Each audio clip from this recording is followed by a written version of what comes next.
Dites-leur de ma part que je ne suis pas très photogénique, mais c'est pas grave. Ça y est, ça marche? Allez, je vous rappelle rapidement ce que l'on a vu ensemble la semaine dernière. Et aujourd'hui, nous allons continuer dans la même ligne. Quelle était la raison d'être du deuxième temps? Quelle est la dimension qui s'exprime à travers le deuxième temps? Le deuxième temps, c'est l'amour inconditionnel pour la communauté d'Israël. Si le premier temps, c'est l'amour inconditionnel pour Dieu, Ahavat Hashem, le deuxième temps, c'est l'amour inconditionnel que l'on doit avoir pour la communauté d'Israël.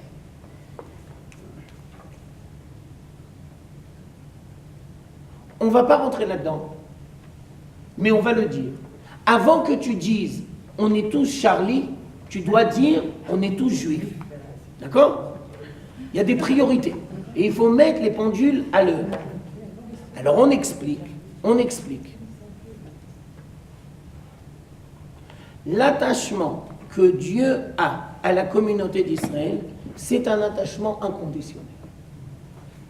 Je vous rappelle qu'une des raisons du christianisme, c'est l'abandon de Dieu envers la communauté d'Israël. Ça, c'est un blasphème. Dieu n'abandonnera jamais la communauté d'Israël.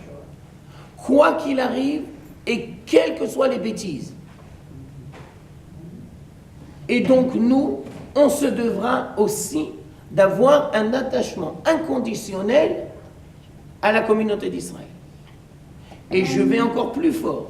Si tu as l'amour de Dieu et que tu n'as pas l'amour de la communauté d'Israël, ça veut dire que tu n'as rien compris, tu t'es planté. Parce que l'amour de Dieu doit forcément engendrer un amour pour la communauté d'Israël. Et je précise, l'amour de la communauté d'Israël, c'est pas parce qu'il fait les mitzvot. Ah non, c'est parce qu'il a une mère juive.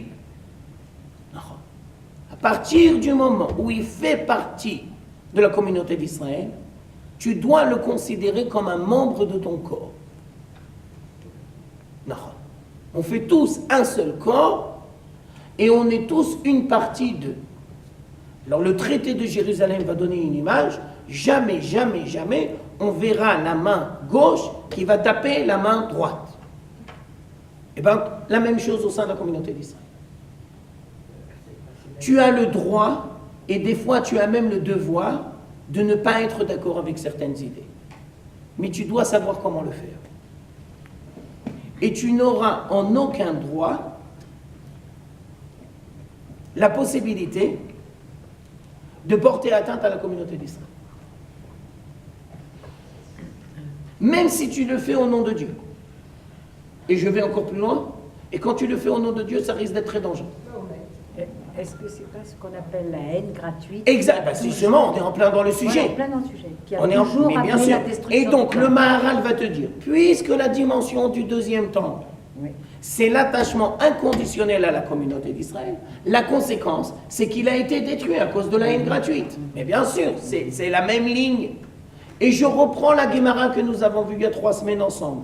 À l'époque du deuxième temple, ils avaient la Torah, oui. Et ils avaient les mitzvot, oui. Et ils avaient le chesed, oui. Mais en plus de tout ça, ils avaient la haine gratuite. Alors le temple a été détruit. De là, tu apprends qu'on peut être religieux et pourri. Et je le dis de manière vulgaire exprès. Parce qu'on a l'impression de croire que parce que tu es religieux, tu es immunisé. Mais pas du tout. Au contraire. Et plus tu es religieux, et plus tu as des responsabilités. Plus tu as des responsabilités, plus tu dois faire correctement et avec beaucoup d'attention ton travail. Et on va dire que plus tu es religieux et plus tu as l'amour de Dieu, plus tu as l'amour de Dieu et plus tu risques de ne pas avoir l'amour de la communauté d'Israël. Parce que tu vois la communauté d'Israël qui flanche.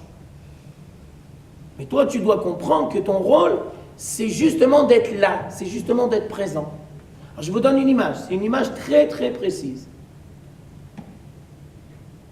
La communauté d'Israël foire. Oui, ben, c'est pas nouveau. Je peux nous donner un premier exemple, la faute du vaudor. La faute du vaudor. La faute du vaudor, je tiens à préciser, je mets les pendules à l'heure. C'est la première grande faute de la communauté d'Israël. Alors si toi, tu as un attachement inconditionnel pour la communauté d'Israël, qu'est-ce que tu dois faire? Réponse, tu dois être comme Aaron. D'abord, tu ne te barres pas. Tu es présent. Tu fais tout pour essayer d'empêcher. Et tu jettes la pierre sur personne. Parce que tu comprends qu'il y a une responsabilité collective. Et toi, tu vas essayer de gérer correctement. Mais une chose est sûre, c'est que tu ne te barres pas. Ah ben non.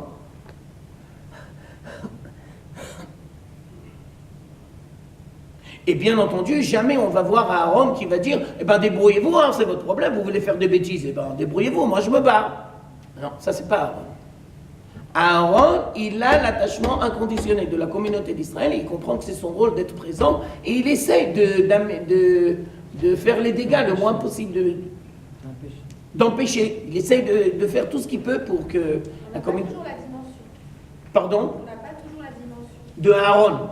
Ça c'est sûr. Ah. Et d'agir. Ah, Nahon. Ah, c'est pour ça que je vous donne cet exemple-là. C'est pour ça que je vous ramène cet exemple-là.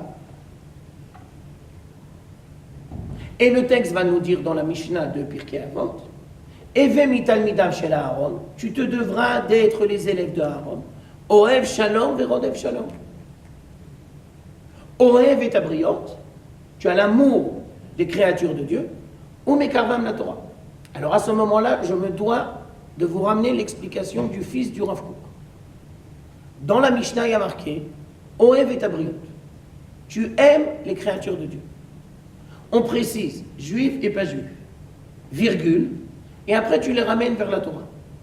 Mais il n'y a pas marqué tu les aimes dans l'intention de les ramener vers la Torah. Non. Il n'y a pas marqué Oev et abriot almenat. Ah non. Ça, c'est du missionnarisme. Ça, c'est pas juif. Tu dois aimer parce qu'on aime. Oev et abriot. Après, ultérieurement, dans certaines conditions, peut-être, ou mekarvam la Torah. Et on va dire que la personne sait et sent. Est-ce que tu as une intention profonde, pure, sincère, authentique, ou bien si c'est de la manipulation? Et nous, on ne devra jamais avoir de la manipulation. Non. Je vais encore plus loin dans mon analyse. On se devra d'être les élèves de Aaron, mais pas les élèves de Moshe. Parce que Moshe, c'est Midata Emet. Moshe Emet, Vetorato Emet. On n'a pas la grandeur de Moshe. C'est très dangereux de se prendre pour Moshe quand on n'est pas Moshe. Et je me dois de vous dire qu'il y a beaucoup de religieux qui se prennent pour Moshe, mais ils ne savent pas qu'ils ne sont pas Moshe. Et donc tous les gens de leur entourage, ils souffrent. Mais eux, ils sont persuadés qu'ils détiennent la vérité et ils sont persuadés qu'ils font avancer le monde. Mais ils ne font pas du tout avancer le schmilblick, au contraire. Ils font régresser. Et donc la Mishnah, elle va te dire, il est l'Omer, Eve mitalmidav chez Aaron. De Aaron, oui. Mais pas Moshe. Moshe, c'est les géants de la communauté d'Israël qui seront toujours une minorité. Aaron, c'est pour les masses. Aaron, c'est pour les masses. Les masses juives se doivent de prendre le modèle de Aaron. Les géants de la communauté d'Israël, ils se doivent d'être...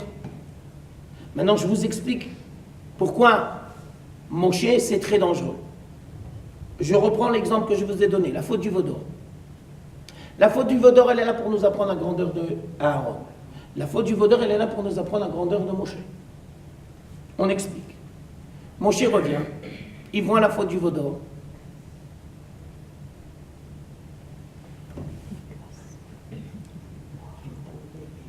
Les tables de la loi tombent. On ne dira jamais Moshe a perdu les pédales. Moshe est tombé dans la colère. Moshe est tombé dans le doute ou dans l'incapacité de gérer la communauté d'Israël. Et donc, dans un moment de faiblesse, ça, c'est pas Moshe. Moshe, c'est Maintenant, si tu vois uniquement Moshe par rapport aux tables de la loi, tu risques de tout rater. Pourquoi? Parce que le défenseur de la communauté d'Israël devant Dieu, c'était Moshe. Et je vais plus loin dans mon analyse. La communauté d'Israël n'a jamais connu le véritable visage de Moshe. Parce que quand Moshe a plaidé devant Dieu pour la communauté d'Israël n'était pas là. Et ils n'ont jamais entendu les paroles de Moshe qui a dit « Efface mon nom ». Si tu veux effacer la communauté d'Israël, alors efface-moi. Et donc, la communauté d'Israël ne connaît pas Moshe.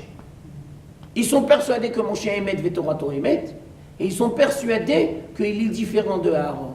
Mais c'est pas vrai, Moshe, il a et Emet et Aaron. Mais ça, tu ne le vois pas, ça, tu ne le comprends pas, ça, tu ne l'intègres pas. Et donc, la faute du Vaudor, elle est là pour nous apprendre la grandeur de Aaron et la grandeur de Moshe. Maintenant, je dois préciser que quand tu es le porte-parole de la communauté d'Israël envers Dieu, ça risque de se faire au détriment du Hémet. Parce qu'au nom du Hémet, tu risques de tout légitimiser.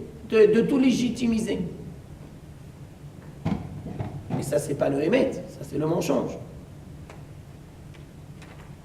C'est un paradoxe israélien. Et il est vrai, mais il est incompréhensible. Il y a un parti qui s'appelle Hémet, et il veut faire le shalom avec n'importe qui. Alors ça c'est gros comme une maison. Ça c'est impossible. Ça veut dire, si tu crois que pour faire le shalom, tu dois mettre le émet de côté, ça veut dire que tu n'as rien compris. Le shalom qui va durer, c'est le shalom où il y a shalom et émet ensemble. Bien sûr. Je vous donne une image, et c'est une image très très précise.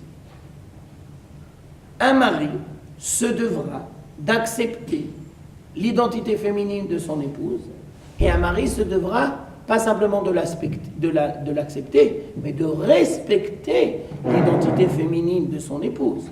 Réciproquement.